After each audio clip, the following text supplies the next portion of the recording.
मैंने अपना पति खोया है, जो इस सदन के माननीय सदस्य थे। ये बात किसी से छिपी नहीं है। पूरा सदन जानता है कि उनकी हत्या कैसे हुई थी और किन लोगों ने की थी। मैं धन्यवाद देना चाहती हूँ माननीय मुख्यमंत्री जी को, जिन्होंने मेरे छुपे हुए उन आंसुओं को देखने का काम किया जो वर्षों में किसी ने देखने का काम नहीं किया।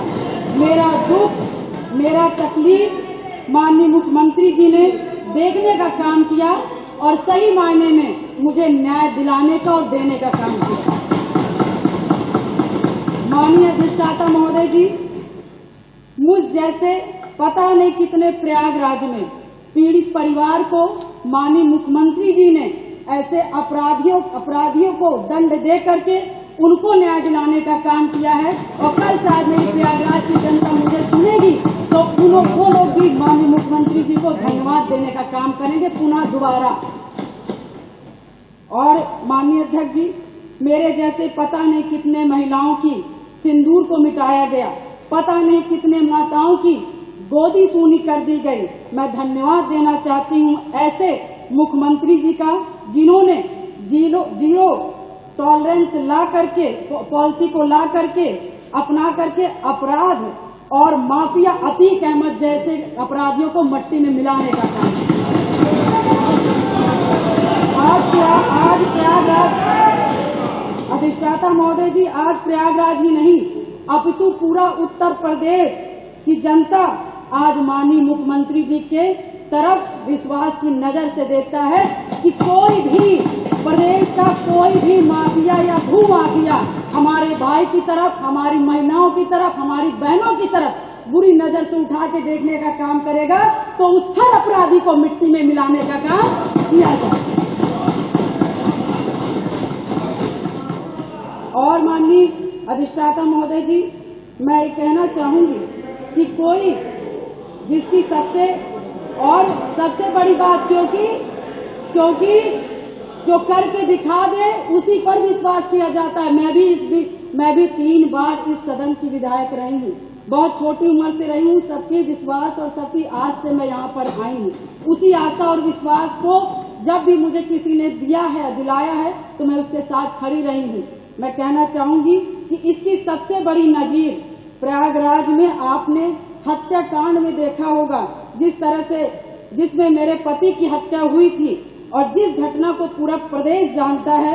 मैं माननीय मुख्यमंत्री जी के आने के बाद मुझे न्याय मिला। मेरे पति के हत्यारे अतीक अहमद को माननीय मुख्यमंत्री जी ने मिट्टी में मिलाने का काम किया।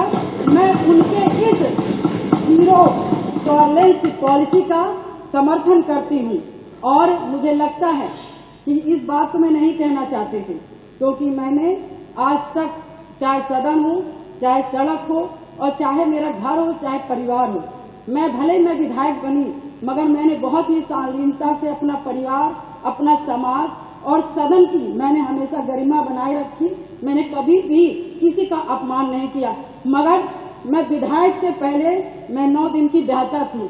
मेरी माँ तो 9 दिन की शादी हुई थी और मैं वहाँ उस ससुराल में मैं विधायक बनने नहीं गई थी। मैं सिर्फ उस घर का रोटी बनाने के लिए गई थी, अपना परिवार बसाने गई थी। मैं विधायक नहीं बनने गई थी। मगर जब मेरे साथ घटना हुआ तो मैंने न्याय के लिए अपना आवाज खोला, अपने अधिकारों को मांगने का काम किया और जो कि मुझे जिस तरह से मुझे सही लगा, मैंने कभी जनता को अपना परिवार समझा, कभी आप सभी माननीय सदस्य को अपना भाई बंधु समझा और आप ही लोग से, सभी लोग से मुझे ताकत मिली। और मुझे लगता है कि प्रयागराज में जो कोई नहीं सोचता था, मैं मिसाल हूँ उन सभी लोगों का, जो कि मैं बहुत गरीब परिवार से, दोनों ससुराल और मैके दोनों परिवार से, बहुत गरीब परिवार से आती हूँ। न मेरे पास पैसा था, न गाड़ी था, न व्यवस्थाएं थी, न घर में कोई एक आदमी था। मगर धन्य शहर पश्चिमी की जनता ने जिस पे मुझे विश्वास करके मुझे चुनाव लड़ने का काम किया और अपने पैसे से चुनाव लड़ने का काम किया और उन्होंने लड़वाने का काम उसी आस्था विश्वास के साथ सन 2005 से मैं कमर कस के मैंने शायद अपनी नहीं की, अपने पति की, मुझे तो पता ही नहीं था कि कौन क्या है, मगर मैंने जब जाना कि इससे कोई लड़ने के लिए तैयार नहीं था अतीक ऐसे माफियाओं से, तो मैंने लड़ने की ठानी, क्योंकि मुझे बस एक चीज लगा कि आज मैं डर जाऊंगी जिसके पति की सारेआम हत्या कर दी गई और उसकी डेड बॉडी नहीं दी गई। ऐसे पता नहीं कैसे नॉर्मल इंसान जो छोटे छोटे समाज के लोग होंगे, पता नहीं हजार राजू पाल की हत्याएं हो जाएंगी और हम जैसी लड़कियां गूंगी बहरी घर में बैठ जाएंगी। अधिष्ठाता महोदय, मैंने उनकी आवाज मैं सुन करके और मैं अपने लिए लड़ाई नहीं की, पूरे शहर पश्चिमी और पूरे प्रयागराज और पूरे उत्तर प्रदेश की जनता के लिए लड़ने का काम की। और शायद मेरे आराध्य शिव जी को तरस आया होगा जिन्होंने की सरकार बनाई और हमारे जो सबको बोलना है जी को मानने वाले भगवान जी हनुमान जी को मानने वाले हैं, ऐसे मुखिया उत्तर प्रदेश के सरकार के मुख्यमंत्री बने। और शायद मेरी दम घुट रही थी और शायद मुझे दिक्कत हो रही थी और शायद मैं लड़ते लड़ते कहीं न कहीं अंदर से टूट रही थी, शरीर कमजोर हो रही थी, परेशान हो रही थी। ईश्वर को भी तरस आया और महाराज जी को भी तरस आया और मुझ जैसी महिला को न्याय दिलाने का काम किया। उत्तर प्रदेश की जनता को मुझ जैसी महिलाओं को न्याय दिलाने का काम किया।